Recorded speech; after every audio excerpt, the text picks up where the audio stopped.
All right, let's talk about our chapter 10 notes. Let's look at society, starting off with a new social class called the scholar gentry. So, scholar gentry are people who are able to excel and perform well on the civil service exam, right? Created by the Han Chinese, expanded by the Tang and the Song. And these scholar gentry are going to become the new elites. Right, for a long time, the nobility, the aristocracy, the rich people who owned land and passed it down within their family, they were always the elites. But during the Tang and the Song, we see a shift, and the scholar gentry, many of them who are also aristocrats or nobles, they're going to become kind of the major players of the upper class. And notice the different uniforms that these guys are wearing and the different hats. Right, the idea is that you, based on your kind of level in the government, you get to wear um, different outfits, right? Kind of like different uniforms. So I imagine that this guy, who kind of looks like the fanciest of all of them, right? He has these beads and this cap and this feather in the cap. Chances are he's probably going to be really high up in the government. And it was a way of, distinguishing yourself when you're walking around in society. You see this guy walking around, on the sidewalk, you make way and you bow your head and you show respect because he is, the upper class. So the scholar gentry, again, they become the new upper class. This is a result of the expansion of the civil service exam, the availability of education, and eventually, of course, the emperors are going to want the scholar gentry to become the upper class. Because remember, right? Remember, the aristocracy, these are rich people. They own a lot of land. And rich people who own a lot of land, they might have an inclination here and there to maybe, just maybe, one day rise up and declare themselves the emperor. So if you're the emperor and you say, do I make friends with the aristocracy or do I make friends with the scholar gentry? You're going to choose the scholar gentry. And the scholar gentry are going to be loyal to you because they work for you. They're part of your government, right? And without you in that, leading that government, they're out of a job. So the scholar gentry and the emperors are kind of like make this partnership, mutual beneficial partnership at the expense of the aristocracy and probably at the expense of the peasants as well. So we see that the scholar gentry, of course, are going to be Confucian, 100% Confucian. And keep in mind, when it comes to Chinese philosophies and religion, it wasn't exclusive. It wasn't like Islam or Christianity, where like you were a Christian or you were a Muslim. For the Chinese, you could be Confucian and Taoist and Buddhist all at the same time. Right? You can mix and match and blend those three together. All right, so Confucian society, right? So the upper class, the civil service, the scholar gentry, right? The wealthy landowners, those are the upper class people. Middle class, peasants, right? The farmers are considered the middle class, even though, of course, many of them are peasants and poor and might not even own anything. They're considered middle class. Artisans and people who make stuff, crafts people, they're also middle class, but they're just kind of slightly below the peasant. And this comes from Confucian beliefs, right? The educated people, right? Those who study Confucianism, those are the smartest, those are the best, they're on top. Peasants, they produce the food that keeps society going. They're the farmers, right? They're important, very important, right? Second place, actually, of importance. People who make stuff, tools, weapons, armor, clothing, right? Craftspeople, they're important, but not as important as the peasants. But the lowest of the low are the merchants. Because the merchants are greedy and lazy. The merchants don't produce anything. They don't make things with their own hands like craftspeople. They don't grow stuff out of the land like peasants do. Right? They take what the merchants take what the artisans make and sell it to the peasants, or they take what the peasants grow and sell it to the artisans. Right? So they live off the hard work of others. Right? That's how the Confucians would see the merchants. So in Chinese society, and this started way back in the Han Dynasty, it continues now. Merchants are going to be low class people. Even if you're a rich merchant, you're still considered low class. However, if you're a rich merchant, how can you move up in society? Well, if you have the money, you send your kid to school, right? And if they're smart enough or lucky enough, they work in the government and they can become scholar gentry. and then your whole family can rise up from being lowly merchants to upper class gentry. All right, so here's the stuff I was talking about. Merchants, again, they're viewed as greedy and not respected and not liked. Women. So here we see some pictures of the different dresses of women. And you notice that for the most part, these women are modestly clothed, meaning that most of their body is going to be covered. All right, they might not be wearing a veil, which is what Islamic women, Muslim women might be required to wear, but they're going to be covered. And that's because patriarchy is going to be a big thing in China. Patriarchy is going to be reinforced in China during this time. And we see kind of two patterns develop during the Tang and the Song Dynasty that kind of reinforce patriarchy. One is the practice of female infanticide.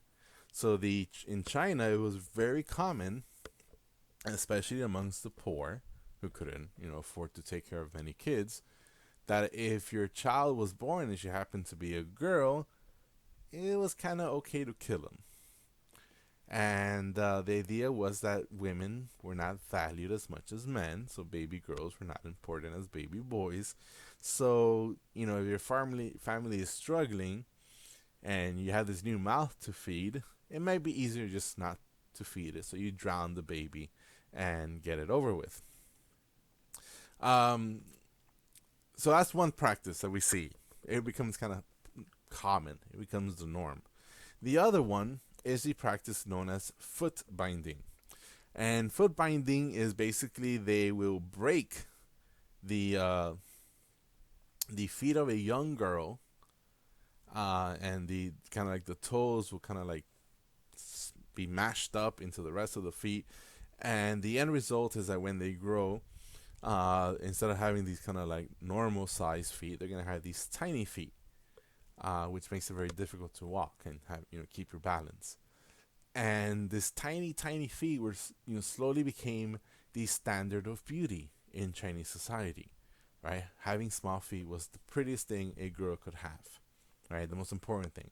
In fact, it was sometimes a requirement for marriage, right? You wouldn't be able to marry someone, your family wouldn't be able to marry you off if you didn't have your foot bound. And we see that even into the 20th century, foot bindings, was still practiced, right? Because this is, of course, a photograph of a woman who has her foot binding. Here we see the result, right? So absolutely, devastating, painful, disturbing. But this was practiced for about 1,000 years throughout China. And it was something that was looked up to, right? If you're a wealthy Chinese girl, you would pray and hope that your parents can bind your feet. And it's not about like that the procedure was expensive, because it wasn't. The fact is that the idea is that if you have your foot bound, you can't work because it's very difficult for you to stand. But that's actually a good thing, because if you're a wealthy Chinese girl, why would you want to work? You don't have to work. You're so wealthy, your family is so wealthy that you don't have to work. You're going to be married off to a husband who will support you for the rest of their lives, just like your father had done for the early part of your life. So foot binding was viewed as a social symbol, a status symbol, right? And so Chinese women wish and prayed and hoped that they could get their foot bound, because it could mean that they can be part of the upper class of Chinese society. Now, that's how they viewed it. But when we, in the modern times, look back and we say, wait a minute, it's not about status symbol. I mean, it was for them. But this is just like patriarchy. Because a woman who can't work is a woman who is going to be dependent on her father and her husband her whole life. She's not going to be independent. She's not going to be free, right? Whether it's socially, legally, economically, and now physically free. And so this is kind of like a physical manifestation of the patriarchy that China has been brewing, or had been brewing, during the post-classical era.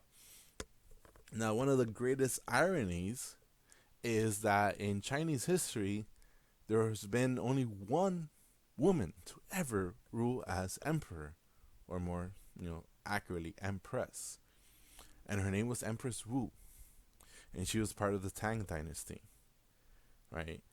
And she rose through the ranks in society, and she, married the emperor, and the emperor died, and they didn't have any kids, and she took on the role of emperor of the Tang Dynasty.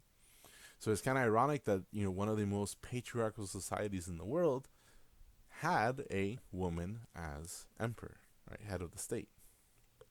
All right, moving forward, paper and printing.